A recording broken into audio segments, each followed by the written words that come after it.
that I want to have, then I would plant the tap knowing that, well, at some point I'm going to get something. But it's just so that I could have that particular variety on the farm. That's the only reason I would plant taps. When I started off, I started planting taps. And a friend of mine in Bordeaux, he gave me a bag of taps. And not taps, shoots. And from time I planted those started giving me pineapple, and all my taps are there watching me like, hi! I'm like, yeah, okay. And that was it. That was it. Okay, So I have a question. So how do you get the shoot? Is it a seed or no. When the pineapple bears, Okay. they put shoot. I have a variety up there that gives me up to 14 slips that goes right to the bottom of the pineapple. So this is a pineapple. This is the pineapple sitting on the stalk, Okay. right? And right around here, it puts on the rhizomes. They put them on the shoots, Okay. and those are what I plant. I will try to break up the pineapple, leaving those intact, so they continue feeding, and they'll get a good size. I like them to get the blades about at least this long. And once the blades get at least this long, then I put them in the ground. Gotcha. And the following season, most of them give me pineapples. So I'm not waiting 2-3 years for pineapples. So, yeah. So, what we're gonna do? Okay, let me show you all this real quickly.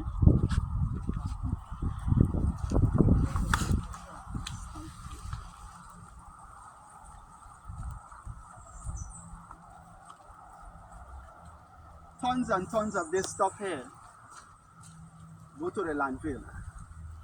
This stuff should not be going to the landfill. This stuff grind it down. You ever seen the stores, the cocoa peat?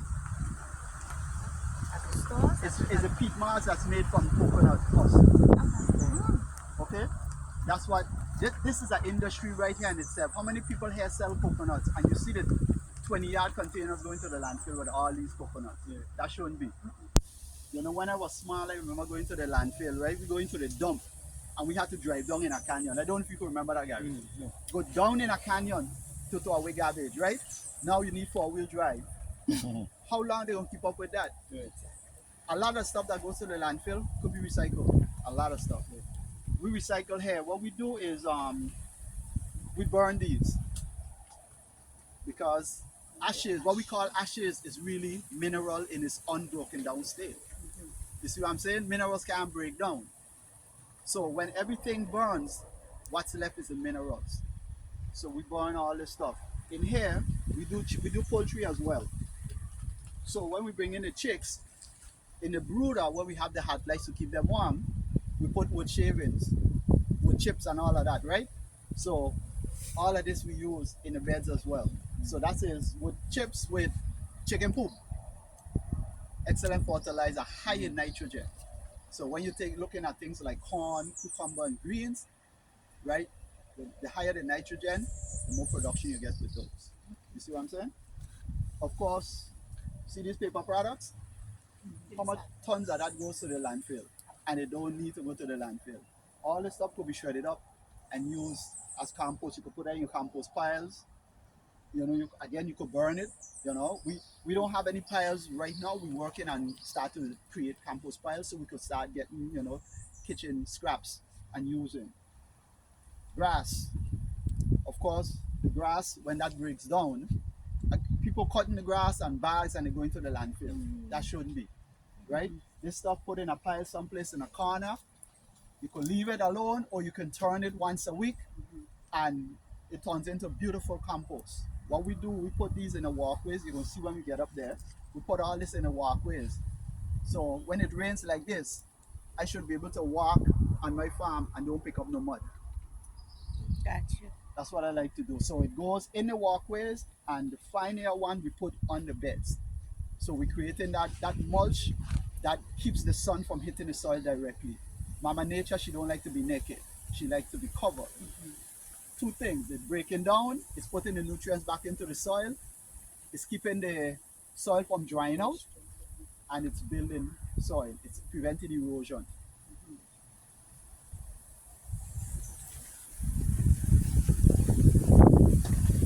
You know what this is? This is cow poop. Oh, Cow poop. We got cows up here as well.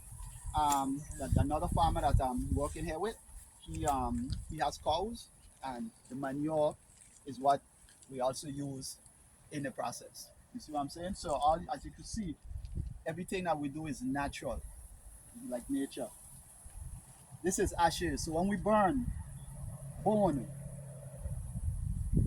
chicken that dies, everything we burn, the bones from cows, all of this stuff, chicken bones, you name it, feathers.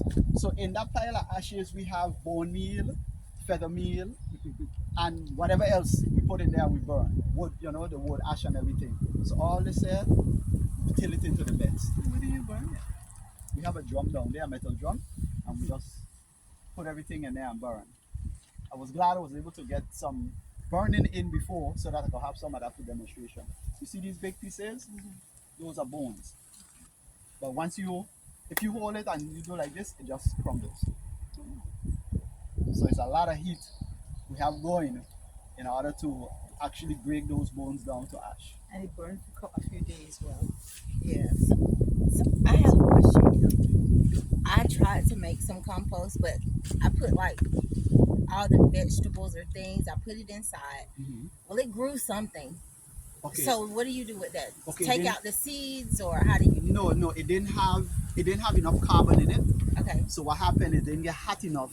Okay. It needs a carbon. It needs a mixture of carbon. So you need green, you need dry, along with what the food scraps you're putting in there. You want to generate a particular heat. And once it creates that heat, it would kill whatever bacteria one, and it also kills whatever seeds that's in there. So if you're doing a correct compost pile, you won't have any germination. Gotcha. Yeah. Okay. So look, University of YouTube. Listen, I that's why I had to come to ask questions. Yeah, because, yeah. When it grew, I was like, it's something. Mhm. It had a nice flower to it. Yeah, yeah. So- Yeah. University of YouTube teaches a lot of rules in the garden. I also use another product called fish fertilizer. It's an organic product. I mostly use that on my seedlings. When they just start to germinate in my trays or pots, I use that initially just to get the strength. But outside of that, right, I just rely on all of this that I'm doing. When they go in the ground, depends on what's going on, or I would maybe use some of the fish fertilizer. Outside of that, this is what we use. And once you have your bed set up properly, then yeah, companion plant. Morning. Morning. This is Clarence. He also one of the helpers on the farm as well. Okay, so we're gonna move over this way.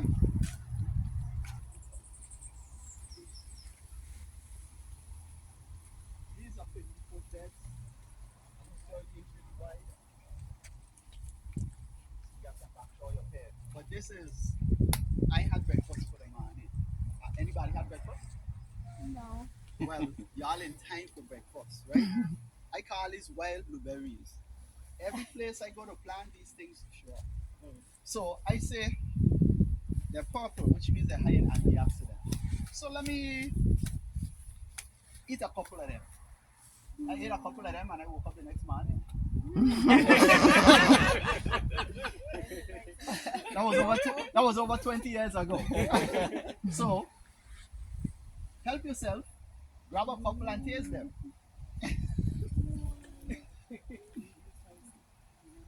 I already tasted.